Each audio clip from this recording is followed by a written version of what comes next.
और अब बात करते हैं बड़ी खबर की। मुख्यमंत्री योगी आदित्यनाथ ब्रज भूमि की रजतशिला का पूजन करेंगे। सीएम आवास पर शाम को 6 बजे यह कार्यक्रम आयोजित होगा। ब्रज के प्रमुख तीर्थों की रज से बनी है रजतशिला। अयोध्या में 5 अगस्त को भूमि पूजन का कार्यक्रम है और भूमि पूजन के लिए यह रजतशिला तैयार की गई है। कार्यक्रम में शामिल होंगे मंत्री लक्ष्मी नारायण चौधरी। ब्रज के प्रमुख संत भी इस कार्यक्रम के दौरान मौजूद रहेंगे। तो रजतशिला का पूजन होना है शाम को 6 बजे।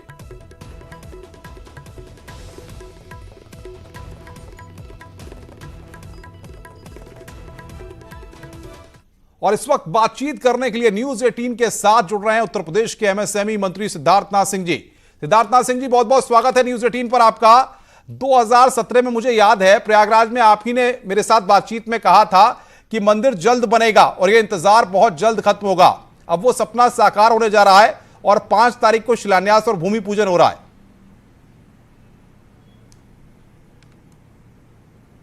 नहीं, बात सही है। जब 2017 में आपने मुझसे बातचीत करी थी और वो भी संगम किनारे हम लोग की बातचीत हो रही थी जी, तो मैंने जरूर कहा था और विश्वास से कहा था, क्योंकि विश्वास था। मगर सच बोले तो मुझे भी नहीं पता था कि इतनी जल्दी आ जाएगा और हमारे इसी कार्यकाल में आ जाएगा। मगर विश्वास था कि बनेगा जरूर भव्य मंदिर। और ये प्रधानमंत्री जी के प्रयासों से और कोर्ट के, विशेष रूप से कोर्ट का जो निर्णय है उसके माध्यम से ये हुआ है, तो बहुत अच्छा भी है। और ये एक ऐतिहासिक क्षण हम सब लोगों की जीवन में आ रहा है। बहुत बड़ा इसका हम लोग आनंद लेंगे और इस इतिहास के हम लोग भी एक छोटे से हिस्से बनेंगे। बिल्कुल। लेकिन सिद्धार्थनाथ जी, एक बात जरूर है कि अगर हम देखें सालों की अदालती लड़ाई को देखें, साथ ही साथ इस राम मंदिर के आंदोलन से जो लोग जुड़े रहे, कुछ आज हैं हमारे बीच, कुछ आज नहीं है हमारे बीच, लेकिन कहीं ना कहीं उनका संघर्ष हम सबको याद आएगा कि उनके संघर्ष की बदौलत ही आज का दिन और 5 तारीख के शिलान्यास का मौका हम सब देख पा रहे हैं।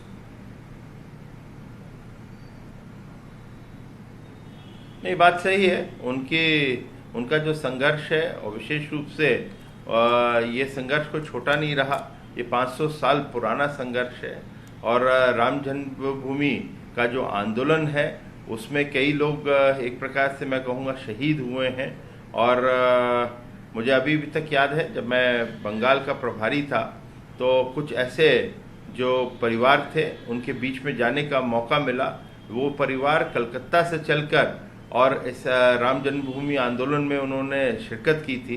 तो उन लोगों को देखते हुए, उनका समर्पण देखते हुए, उन लोगों का एक प्रकार से मैं कहूँ जो सही माने में आज हम उनके प्रति सही श्रद्धांजलि भी देंगे जिस 5 अगस्त को, जब ये भव्य राम मंदिर का शिलान्यास प्रधानमंत्री जी स्वयं करेंगे। बिल्कुल सिद्धार्थनाथ जी, अब अयोध्या पूरी तरह से तैयार है, तो जाहिर तौर पर सरकार के स्तर पर भी तैयारियां हो रही हैं शिलान्यास की।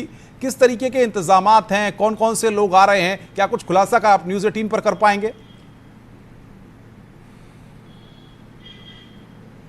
ये देखिए, जो गेस्ट लिस्ट है, आमंत्रित जिनको किया जा रहा है जी, वो तो जो न्यास के लोग हैं उन्हीं के माध्यम से है, तो इसलिए मैं नहीं कह सकता। मगर जो तैयारी सरकार की तरफ से है, हमारे मुख्यमंत्री जी भी गए थे पीछे, उन्होंने वहाँ पे आदेश भी दिए हैं कि अयोध्या दिवाली के तर्ज पे ही सजना चाहिए। सरयू का जो घाट है वहाँ पर भी दिए जलेंगे।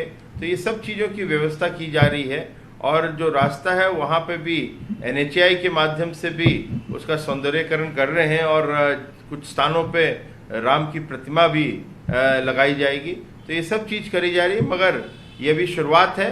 मैं इतना ही कह सकता हूँ, जो कल्पना हमारे मुख्यमंत्री जी ने रखी है इस पूरे के पूरे अयोध्या को रचने की, एक प्रकार से एक आध्यात्मिक सेंटर तो है ही है, धार्मिक सेंटर तो है ही, मगर ये पर्यटन की दृष्टि से भी बहुत लोगों को आकर्षित करने वाला है। और मैं इतना ही कहूँगा कि लोग जरूर जाते हैं, वेटिकन जरूर जाते हैं, लोग बहुत बड़ी संख्या में वेटिकन जाते हैं। जब भी उनको रोम जाने का मौका मिलता है तो उस तरफ जरूर जाते हैं जी। भारत जो भी आएगा 90% सब अयोध्या की तरफ जरूर जाएंगे। ऐसा एक उसकी एक भव्य रचना का निर्माण योगी जी और उनकी सरकार कर रही है। सिद्धार्थनाथ जी, अब मैं देख रहा हूं कि लगातार पिछले कई दिनों से आप आत्मनिर्भर भारत को लेकर के तमाम प्रयास कर रहे हैं, क्योंकि आप प्रदेश में एमएसएमई मंत्री भी हैं। ऐसे में अयोध्या में मंदिर निर्माण के साथ साथ छोटे छोटे उद्योग, रोजगार, इन तमाम मसलों को लेकर के क्या आगे के लिए कोई प्लान है कि अयोध्या में विकास के सिनेरियो या मापदंडों के साथ साथ आप आगे इन सब चीजों को लेकर के भी चलेंगे?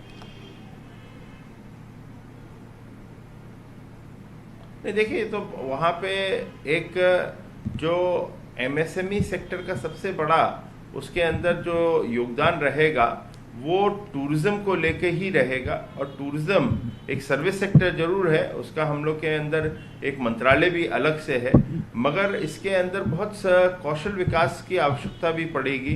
तो ये सब चीज़ों को देखते, क्योंकि जब टूरिज्म होते हैं पर्यटन की, तो उसको सही रूप से लोगों को स्किलिंग कराया जाए।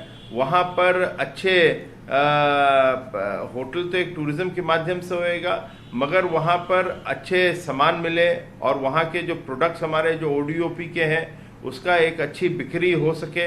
तो ये सब चीज़ जो है एक एमएसएमई विभाग इस तरफ भी देखेगा, मगर साथ ही साथ हम लोगों का जो कौशल विकास की तरफ और जो नई इकाइयाँ जो हैं, हमारी जो अन्य योजनाएं हैं, चाहे वो मुख्यमंत्री हो, प्रधानमंत्री स्वरोजगार योजना, रोजगार योजना हो, ये सब चीज़ों को हम लोग लेकर अयोध्या के जनपद में वहाँ के लोगों के बीच में चर्चा भी कर रहे हैं और काफी बड़ी मात्रा में उसको लेकर भी आ रहे हैं। कुछ अलर्ट्स भी आए हैं अयोध्या को लेकर के, कुछ इनपुट्स भी हैं। ऐसे में सुरक्षा को लेकर सिद्धार्थनाथ जी क्या गंभीरता बढ़ती जा रही है? किस तरह का फुल प्रूफ प्लान तैयार किया गया है 5 अगस्त को लेकर के?